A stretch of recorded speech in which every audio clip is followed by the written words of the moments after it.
Avons-nous la preuve que le coronavirus a été fabriqué? Les forces aériennes américaines se préparent à la guerre avec la Chine.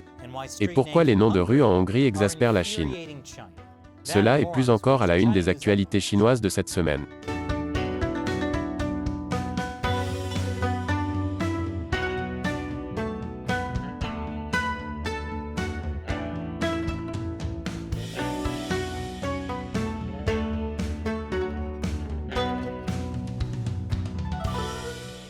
Bienvenue à Chine non censurée, je suis Chris Chappell. Pendant plus d'un an, quiconque a suggéré que le coronavirus avait fui d'un laboratoire chinois, sans parler de la bio-ingénierie dans un laboratoire chinois, a été étiqueté comme un cinglé du complot de la droite. Écoutez la science, imbécile.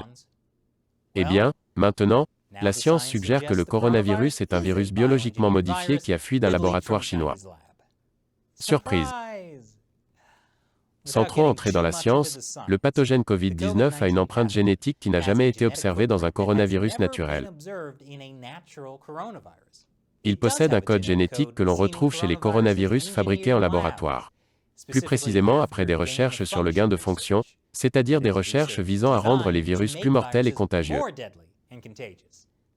Encore plus accablant, lorsque le laboratoire chinois a publié un article en février 2020 avec le génome partiel du virus, ils ont omis toute mention de la séquence spéciale qui booste le virus.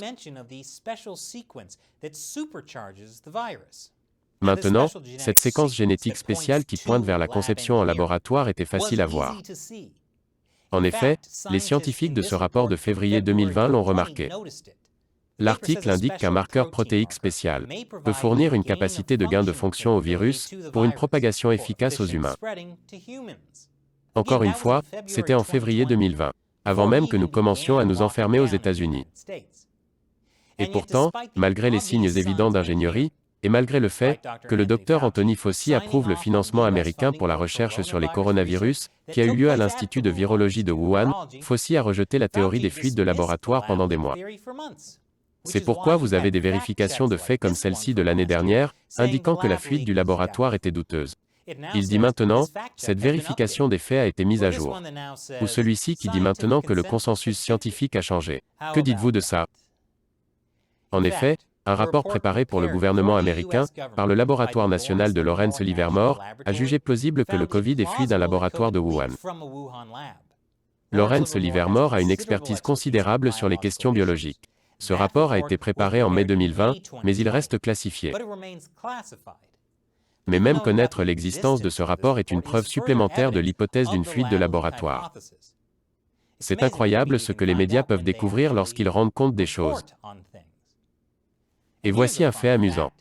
Un scientifique militaire du Parti communiste chinois, qui a obtenu un financement des Instituts nationaux de la santé, a déposé un brevet pour un vaccin Covid-19 en février de l'année dernière. Donc, un scientifique militaire chinois aurait pu avoir un vaccin seulement un mois, après que le Parti communiste chinois ait admis qu'il y avait une transmission interhumaine. Bon à savoir. Et après qu'un supervirus chinois génétiquement modifié, qui a été en partie financé par les États-Unis, a tué des millions de personnes, pourquoi les meilleurs scientifiques, responsables et médias américains ont-ils attaqué sans pitié quiconque suggérant même qu'il provenait d'un laboratoire? D'une manière ou d'une autre, je pense que nous avons besoin de plus d'explications que « c'était la faute de Trump ». Ne vous inquiétez pas, l'OMS dit qu'elle ne peut pas forcer la Chine à donner plus d'informations sur l'origine du coronavirus. Je suis tellement content que Biden nous ait empêchés de nous retirer de l'OMS. Plus tôt cette semaine, j'ai fait des recherches sur la façon dont les médias américains ont discrédité l'histoire de la fuite du laboratoire de Wuhan sur notre autre chaîne, America Uncovered. Regardez-la, le lien est ci-dessous. Et après la pause, les États-Unis se préparent à la guerre avec la Chine. Bienvenue. Les États-Unis se préparent à la guerre avec la Chine. L'armée de l'air déploie des jets à travers le Pacifique. Vous voyez, la plupart des avions de guerre américains ont été stationnés au Japon ou à Guam. Ainsi, la Chine a construit plus d'1 millier de missiles balistiques, capables d'anéantir ses bases en cas de guerre.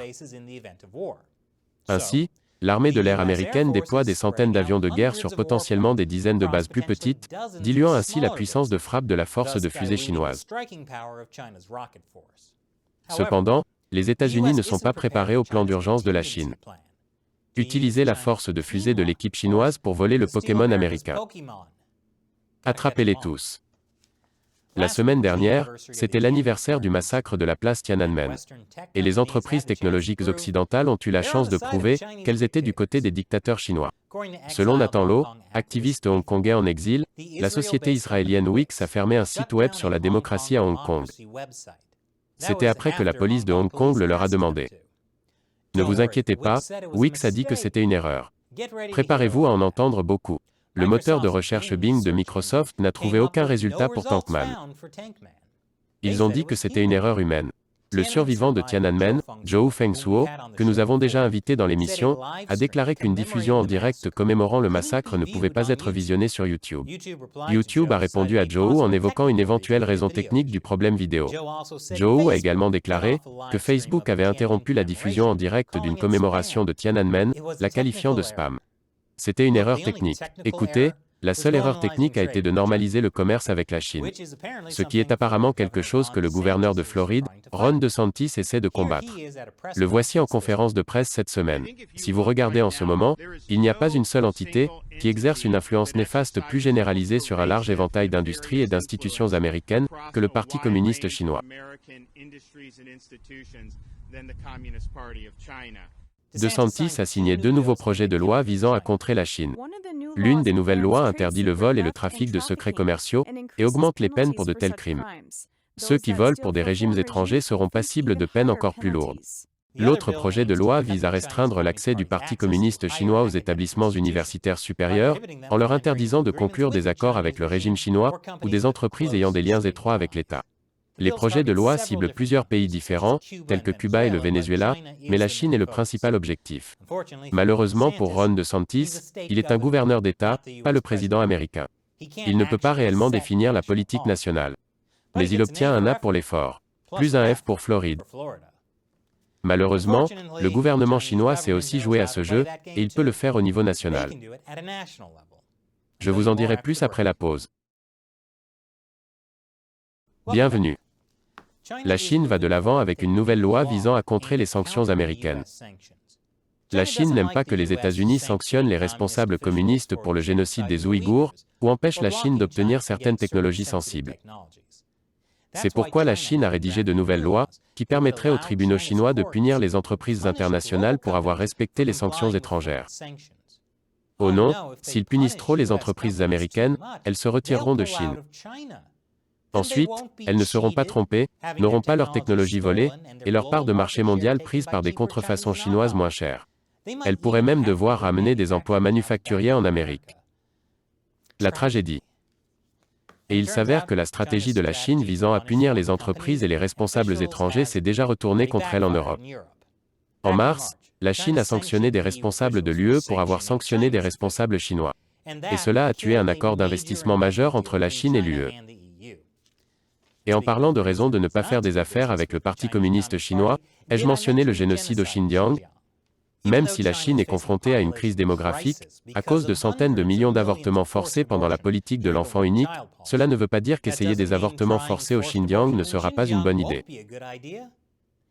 Les nouvelles politiques chinoises de contrôle des naissances pourraient réduire de 2,6 à 4,5 millions de naissances d'Ouïghours et d'autres minorités ethniques dans le sud du Xinjiang d'ici 20 ans. Et un projet d'université financé par la Chine en Hongrie s'est vraiment retourné contre le régime chinois. D'abord, des milliers de personnes ont protesté contre cela. Ensuite, le maire de Budapest a décidé de renommer les rues de manière inventive dans la capitale. Une rue portera le nom du Dalai Lama. Une autre s'appellera la route des martyrs ouïghours. Une troisième s'appellera Libre Hong Kong. Et une quatrième rue sera renommée en l'honneur d'un évêque catholique chinois qui a été emprisonné. Ce qui nous dit quelque chose de très intéressant. L'élite mondiale peut aimer le Parti communiste chinois. Mais vos gens ordinaires, et souvent vos politiciens locaux, ne l'aiment vraiment pas. Et maintenant, il est temps de répondre à une question d'un membre de l'armée des 50 centimes de Chine non censurés. Des fans qui soutiennent nous et nos efforts pour révéler la vérité sur le Parti communiste chinois. En contribuant via le site de financement participatif Patreon. Oliviero Gubelman demande « Bonjour Chris, envisageriez-vous d'écrire un livre sur tous les sombres secrets du PCC et l'histoire des idées et des politiques folles ?»